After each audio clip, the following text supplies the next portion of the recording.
Guys, I've played a lot of itch.io games in 2020. I mean, a lot. I have played over 300 games just in April alone, and so many of these games that I play just seem to miss the mark. Now, there's many reasons an indie game could miss the mark, but one of them that I think is super prominent in the itch.io industry is the fact that the developers do not have a clearly defined purpose for their game. Or at the very least, they do have a defined purpose, but they don't stick with it when it really comes to developing, publishing, and marketing the game. Today, I'm going to be talking through those issues with you guys, and hopefully giving you some advice that should help you make your next indie game. So if you're into that kind of thing, and you are a game developer, make sure to hit that big red subscribe button, and leave the video a like rating. It really helps out the channel a lot, and it's a great way to communicate to me that you want to see more content like this. Okay, let's jump into the video.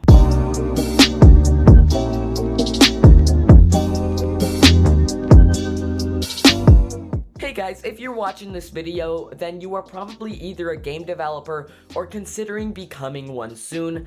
Either way, I have a very important message for you. Me and 6 other content creators such as Yannick, Mattabulous, Dindy, Doorbell Prod, J-Code, and the Programming Juvenile are hosting the first ever Content Creator Game Jam. If you don't know what a Game Jam is, it's a competition on itch.io where we give you a theme and you are able to make your indie game over 1 week of time and submit it for judging. The winners of the Game Jam will be featured all across these 7 YouTube channels, and it's gonna be a ton of fun. So if you want more information on joining that, or even just staying up to date with the progress, follow the link in the description to join the CCCJAM Discord. Alright, so purpose in indie games. It's kind of an elusive concept, but it is one that I think is so important, and it's something that so many indie game developers look over. Or overlook. I think I meant overlook. Yeah. They overlook it. There's several different purposes an indie game can have, and every single game developer's purpose for creating each game is going to be unique. But some of the most common ones are the following. 1, I'm just making this game to learn. I don't care whether it's doing well, I'm just putting it on itch.io for my friends to play or people to leave feedback if they're interested. Another one would be, I'm really trying to make a professional game here, and I hope that it gets the recognition it deserves and plenty of people play it. The third one would be, I am making a full-blown game with the intention of publishing it and making money from it, and itch.io is the first step to marketing that. All of these purposes are 100% legitimate, and before you even start making an indie game, you need to decide what your purpose is. Once you have decided on a purpose of your game, every single part of the process from planning to publishing your game needs to revolve around that purpose. Whoops, I just bumped my mic. If you as an indie game developer want to make a super big, well-rounded game that goes on to be published and makes you money, and then you upload it to itch.io with the name of your Unity project and no cover image, you're not gonna succeed. A game called Ninja Platformer with a picture of a gray wall as its cover image is not going to attract people that are looking for a full-on platformer experience. Likewise, if you made a game just to learn and you know it doesn't measure up, don't upload it to itch.io and then be disappointed when it doesn't get a ton of traffic. I see a ton of people that have sneaked it into their descriptions that they've just made this game to learn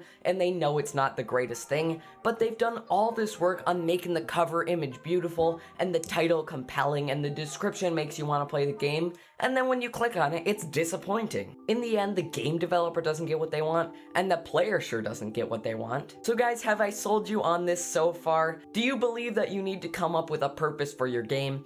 If so, you're in luck, because I've compiled 4 steps to help you determine the reason for making your game. The first thing you need to decide is what you want to get out of the game as the game developer. In the end, you're gonna be the one that's putting all the work in on this game, and if you don't get out of it what you wanted to, you're never going to end up satisfied. This could be a learning experience, recognition from the community, money, or even just making a name for yourself as a developer. But whatever this is, it has to be clearly defined. I'd even recommend writing it down. This is going to impact each of the following 3 steps, and it will absolutely impact the way you view the game. I think it's super easy for game developers to subconsciously get confused about this question. Maybe they make a game in order to learn, and that's what they think at the beginning of the process, but then when they post it on itch.io, they feel really disappointed and dejected that it's not getting attention. In the end, you need your goals to be clearly defined on a personal level so you can define for yourself whether you're hitting them or not. The second thing that I think you need to decide is what you want players to get out of your game. Like I said, this will absolutely be impacted by step 1. If you just made this game as a personal journey for yourself, maybe you don't care what players get out of it. If your eventual plan is to publish the game on Steam and make a bunch of money from it, then you definitely want players to have a really good experience with the game. Maybe you're somewhere in between and you want recognition from the community, so you want players to recognize that your game is a good game.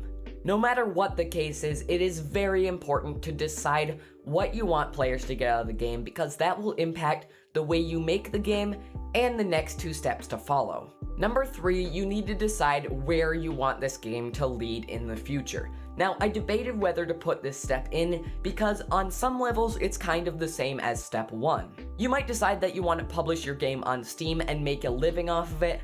You might decide that posting it on itch.io is the end of the road and you're not going to do anything else with it. In the end, I decided to put this in because it is different from deciding what you want to get out of the game, and it is a very important part of deciding how you're going to handle the entire publishing process. For instance, if you do want your game to go on Steam, be very open about that. Put it in the description. Ask viewers to tell you what they'd like to see in the future in the comments below. If you develop a game with this goal in mind, maybe you leave certain really intriguing game aspects out, so when you do release the full version, it's something new and exciting for viewers to go and engage with once again. And finally, for our number 4 spot, you need to decide how you want players to perceive your game.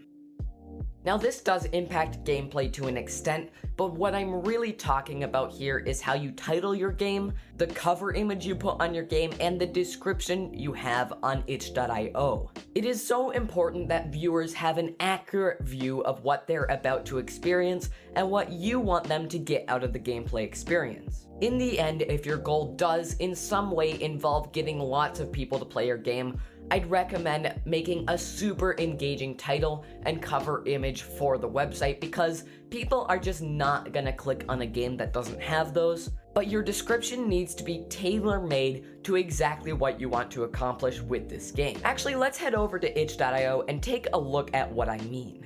Alright guys, we're over on itch.io. This is the game jam I talked about. Go join it. Link in the description. It's gonna be amazing.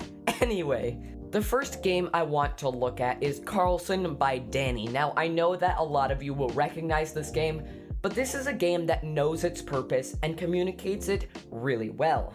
Honestly, I could blur my eyes out and not read any single bit of text on the screen, and I would know that this game wants to become a professionally, fully published game. It's got professional cover images, even videos, it's got a link to the Steam page, it's got professionally organized sections in the description with bolded text and different sizes to communicate different things. Overall, this game communicates its purpose very, very well. Guys, if you upload a game like this that says Snake Game and it has a picture of a snake, that's totally fine and understandable, but don't expect it to blow up and get tons of attention from the community, because that is not what you're communicating with your itch.io page. This person did absolutely nothing wrong if they just wanted to post their first game and maybe get some feedback from friends or people that they send the link to. Alright guys, I hope I convinced you that determining a purpose for your game is important, and make sure to hit that subscribe button, because soon I'm going to be talking about creating a cohesive game experience that feels like a well-rounded project. And I'd love to make more and more of these videos that talk about making a good indie game from a gamer's perspective rather than the game developers. I want you to know that I'm not claiming to know more than the game developers, I'm just claiming to have a unique take on the issue, and I hope that you enjoyed seeing this. I will be putting out more videos like this in the future, so make sure to like, subscribe, and comment, and join my Discord if you want to stay up to date with my community. Also follow me on Twitter. I've been trying to plug that more lately because I like Twitter. Alright, bye.